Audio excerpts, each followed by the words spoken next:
What if I told you some of your emotions were never meant to survive this far? Emotions are like fossils, born in an ancient world, carried into the present, even if the environment that created them is long gone.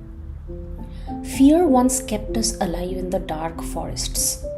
Shame once kept us loyal to fragile tribes. Awe once tethered us to the mysteries of the cosmos. But what happens when emotions outlive their purpose? Do they become burdens? Relics of survival that now only cause suffering? Or do they still whisper truths we have forgotten how to hear? This is the philosophy of obsolete emotions. And it begins with the ghosts of feelings we still carry. An emotion becomes obsolete when its original function no longer fits the world we live in. Evolution built emotions as survival algorithms. Fear of predators kept our ancestors alive. Jealousy protected bloodlines and resources. Shame kept fragile tribes from collapsing under betrayal. But here's the paradox. Our environment has transformed at lightning speed, while our emotional software still runs on Stone Age code.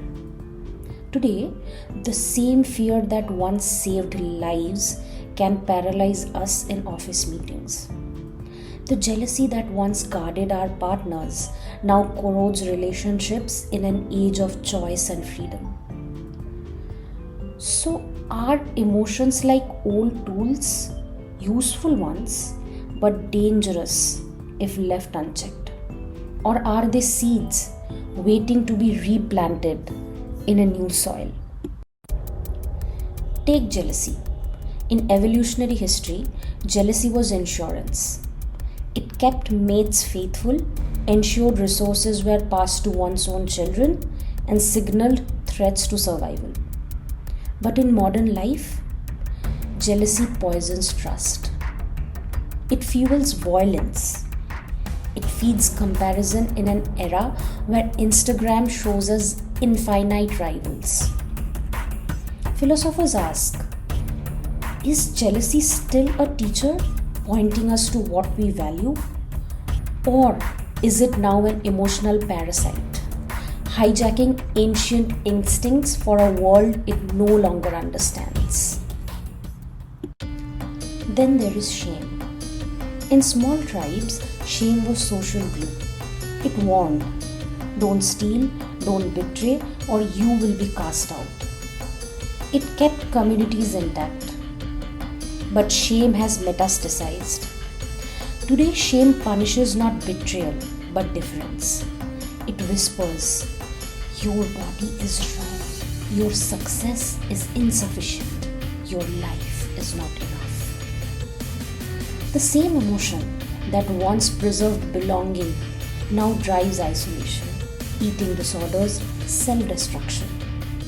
So we must ask, is shame still useful? Or has it become cultural pollution, an invisible cage we mistake for morality? But not all obsolete emotions are destructive. Consider awe, that breathtaking feeling under a cathedral dome or a sky filled with stars.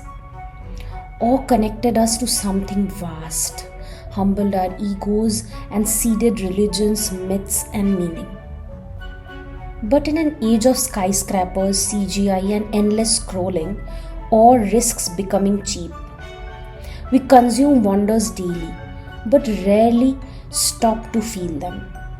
When awe becomes obsolete, we don't just lose a feeling, we lose reverence itself. The thread that bound us to mystery, humility, and wonder. Some argue obsolete emotions should be transcended. The Stoics taught us to master destructive passions. Buddhists taught us to release attachments that cause suffering. Others argue emotions must evolve, not vanish. Niche argued us to transmute outdated values into new strengths.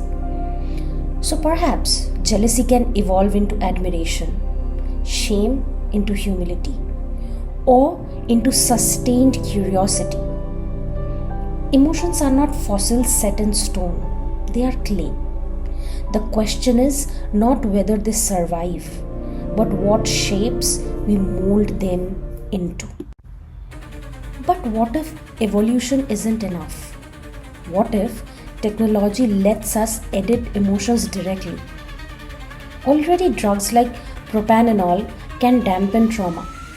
Virtual reality can induce awe on demand. AI companions can mimic empathy. If we could delete jealousy, mute shame, amplify awe, should we?